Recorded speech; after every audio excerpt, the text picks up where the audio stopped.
Welcome to the Jim and Shelby Show, All Things Print Podcast. I'm Jim Raffel, and I'm joined by... I'm Shelby Sapusik. How are you today, Jim? I'm great, and I'm actually kind of looking forward to this topic. I bet you are. For the past little more than 30 days, I have been experimenting with an artificial intelligence design application called Midjourney. And what Midjourney does is it allows a really non-creative like me. I mean, we'll get Shelby's input here for a second. I would put my graphic design and artistic abilities at about the same level as, maybe even lower level than, my spelling and grammar. Would you agree? I'm going to plead the fifth. Let's just say, Just so I don't want to be too mean here. let's just say I'm more of a math and science guy. And that's actually the kind of the interesting thing about artificial intelligence is you have to have a little bit of a, you don't have to, but it's easier if you have a little bit of a scientific analytical mind. And so I think one of the ways to start this whole episode is, let me just share my desktop and give people an idea what some of this actually looks like. All right. One thing I will tell you, Jim, I had not heard of Midjourney before you introduced it to me a month ago or whenever that was. Mm-hmm. But almost everybody I've mentioned it to has heard of it. Mm-hmm. Well, if you go to this is the beta, so this will eventually become Midjourney's new website. And it just shows you the kinds of images that people have created, I think mostly today. And so the other thing I can do since I'm logged in is I can go look at my images. And so I mentioned to you, I've been doing this for 30 days, a little more.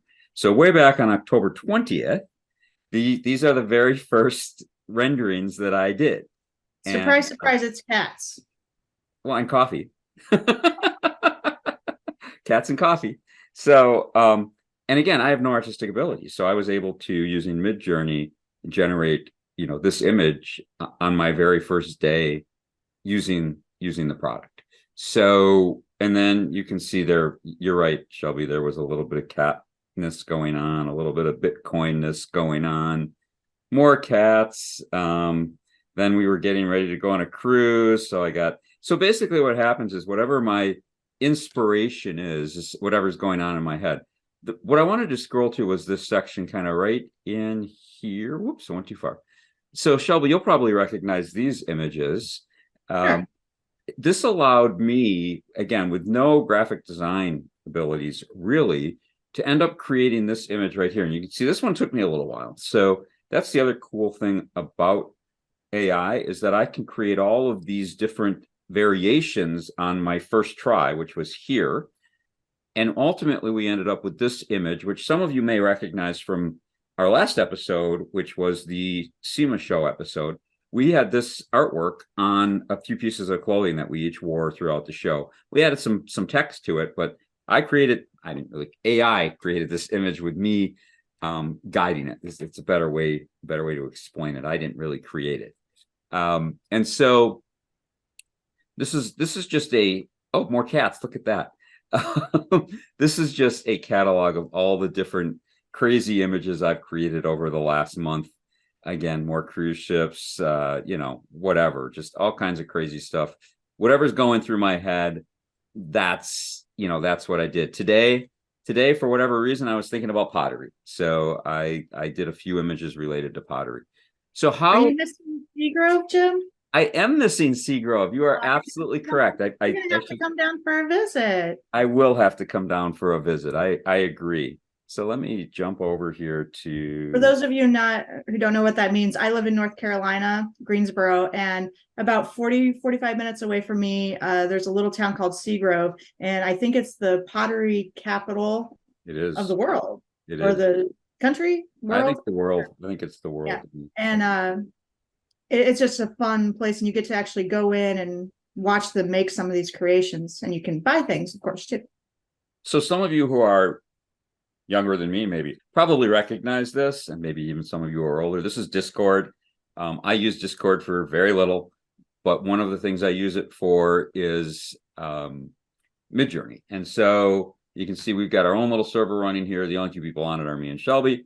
And, this is the image I just showed you. So how did I create that? All I did was I told Midjourney I wanted to see pottery, potter's workshop, potter's wheel. I wanted it to be an illustration.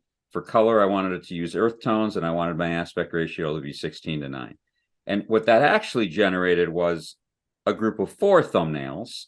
And then by clicking on U2 upscale, it upscaled the second one to something that was easier for me to grab and share on Twitter, which is what I do all the time.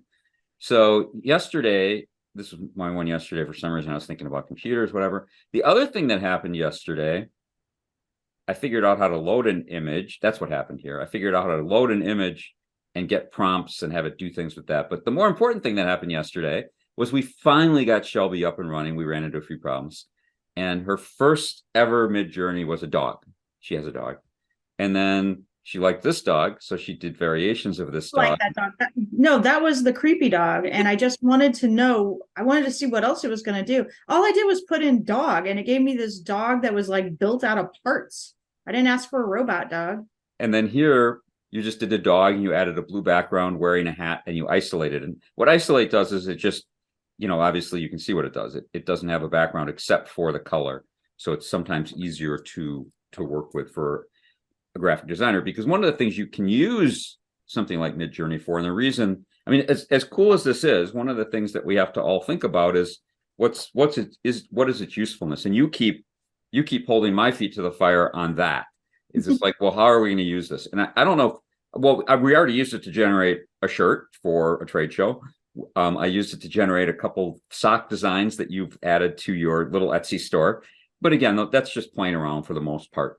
I believe, though, that something like I did for the trade show and even for the socks, I think that makes this useful to some of our customers.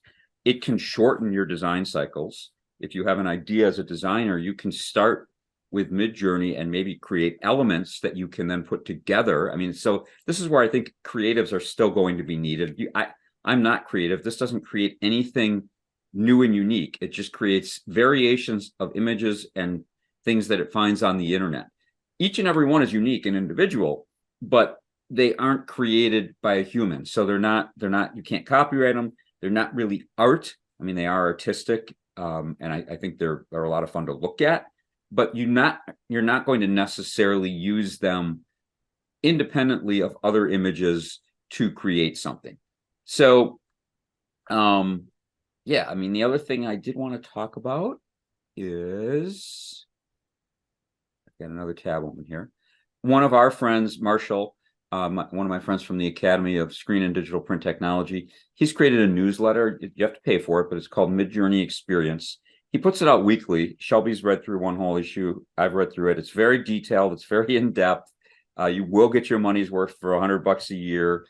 But he's going down exactly the same path as us differently. He's going to create a newsletter, which you can subscribe to, and he's going to keep you updated that way. We feel like it's going to become part of our consulting practice somewhere down the road, because we feel that creatives and designers are going to want to make use of tools like this, and they're going to reach out to people who already understand these tools.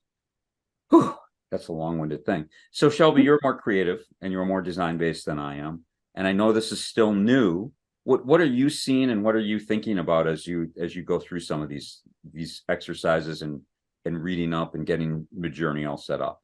Well, you're right. I don't want, time is a commodity. So I don't want to spend a lot of time learning this, playing around with it, because it is fun to play with, don't get me wrong, but I don't really want to do that unless I have some sort of idea in my head of what we're going to use it for a business purpose. And by that, I mean more than throwing them on a pair of socks for my Etsy store every once in a while. So I think there could be opportunities to create custom text images. And I was asked this question today. As a matter of fact, in a previous phone call, I was talking about Midjourney and AI, and I was asked the question, what do I think as a graphic designer, what is AI going to mean for the graphic design community? And will graphic designers become obsolete? Well, right off the bat, I said, no, graphic designers are not going to become obsolete. I don't think AI and programs like Midjourney are going to take away 100% creativity. It's going to open the door for people like, admittedly, yourself, Jim, who probably wouldn't sit down and try to draw cruise ships and vehicle wrapped cars for t-shirts. It gives you an opportunity to express your artistic creativity, and you do have some artistic creativity, whether or not you think you don't or not. But I think I would like to explore it more. One of the things I'm going to do is, like, you have color earth tones in your pottery example for today. How far can we take those colors? What if we were at a client site and they were having specific problems with reds and browns? Could we create a test image completely of reds and browns, and maybe they were having trouble with tints, and maybe they were having trouble with shadows, and we could have Midjourney create a test image specifically for that problem? That's interesting. I think, and I think you could. I actually do think you could. Just with the limited experience I have. As a matter of fact, you may have just created my my art project for tomorrow. I'm going to play around with color a little bit, and that's so what I'm interested in. Yeah. And so the other thing we're going to be doing is, we finally just got Shelby up and running. We should let you know that Midjourney is a subscription-based service. I'm finding that I really am a casual user. I create one project a day, which is many images. Sometimes you can see, sometimes it's 20 or 30, sometimes it's only 3 or 4, but I do create multiple images every day. And so you're basically paying for CPU usage time, or it's GPU, really, graphic processing unit time, and then the number of images you create each month. So for what I do, my kind of casual use, I'm getting by on the basically $100 annual plan. There are plans that go all the way up to $1,000 annual, which our friend Marshall has, which give you more features and more functionality, and that's all great. But so you do have to make about $100 commitment if you're going to play around with this product. And I think, well, I guess you could do the monthly, which is $12. But I decided to, jump in with both feet and give it a real try. We are going to have a really neat guest, hopefully next week. I haven't confirmed it, or next episode. We're going to try and get Marshall on and have him share some of his really year-long journey with Midjourney and creating his Midjourney experience newsletter. I'm not positive we'll be able to get him. I'm pretty sure we will, and if we can't, we'll get him sometime next year. But we're gonna try and do that so we can have 2 parts here about Midjourney. Yeah, anything else you have on Midjourney, or do we just want to bring people up to date on what our schedule is going to be through the end of the year? Yeah, I don't have anything more because I just installed it yesterday, so I haven't had a chance to really give it a go, I guess. Okay. As far as our schedule, we are going to do, or try to get Marshall on for a follow-up on Midjourney, and then we're going to do kind of a end of the year wrap up. Then we're going to take a break until January while we all get through the holidays and get ready for 2024. Yeah. And we're also going to do a webinar, unrelated. Well, I guess everything's related, but we're going to do a webinar, which is not a podcast, which you guys will all be able to attend. We'll have information on that coming out very soon. It's going to be 2 weeks from the published date of this. I think it's 2 weeks. Yeah, 2 weeks from the published date of this podcast. We are going to do a webinar, and it's going to be focused on our Spec Check mobile application, as well as another app called See in Color, and then the Nix Toolkit. So this is all related to the Nix Mini 2, Mini 3, Spectro 2, and Spectral L, the spectrophotometers and handheld measuring instruments.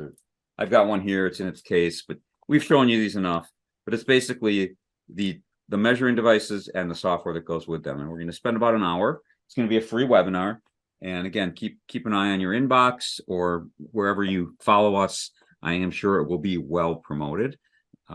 It will probably be recorded if we don't have technical difficulties and published, but I would just attend live if you could, just to be safe, because sometimes these things have a way of not recording correctly and then they never get published. So we've got that coming up. And then, like you said, we've got our break right after our holiday break, and my holiday break's a little longer for a variety of reasons. We will be where? What state? We're going to go to the state of California. Right, sunny California. We are starting the year off with our new Confident Color workshop in conjunction with Milwaukee. The first one is going to be in their LA location. And right after that, I think we're going to be going to Long Beach to attend the Impressions show, since we'll be right there. And then we'll have a second one in March, and that will be in their Irving, Dallas, Texas location. Mm-hmm. Yep. And there'll be lots of other fun things. I should be in Las Vegas at the West Coast Art and Frames and the Awards and Personalization show, assuming that I don't get something else that comes up that books up that week. But what we're really trying to say is we have a little wall coming up here, and then we're going to hit the ground running in the first part of the year, and we hope to run into you all out there. So let us know where you're going to be and where we can run into you. Sounds good. All right.